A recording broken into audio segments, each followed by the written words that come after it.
L'intérêt d'un fusil à platine, bon déjà c'est qu'on a vu sur le mécanisme, donc ça permet de changer des pièces, on dira, assez facilement. Le problème c'est que c'est de la fabrication artisanale et que des pièces interchangeables sur ce type d'arme, il n'y en a pas.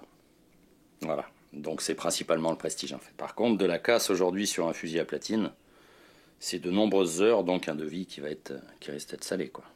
On peut le démonter, on peut le nettoyer facilement. Effectivement, on a accès, ici on voit très bien les armeurs. Là, vous voyez la marche de clé. Donc effectivement, l'accès est beaucoup plus facile que sur un hammerless traditionnel. Mais sorti de là, c'est pas n'importe qui va gratter dedans, quoi. Alors pour l'entretien d'un platine, l'avantage c'est que bien souvent on n'a que quelques vis à démonter. Donc dans ce cas-là, c'est 3 vis au total pour sortir tout le mécanisme. Donc on enlève les résidus d'huile, tout simplement.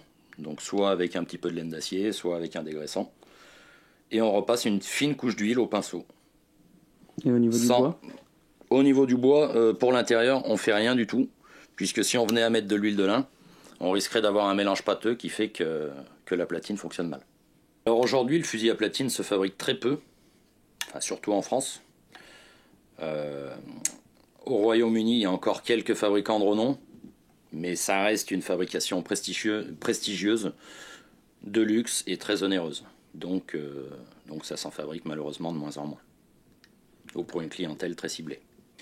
Alors la plus-value, hormis le prestige, à l'époque vous aviez la finesse du mécanisme, qui faisait que les départs étaient hyper travaillés, chose qui n'était pas forcément le cas sur des hammerless industriels. Aujourd'hui, je vous dirais qu'il n'y a pas bien de...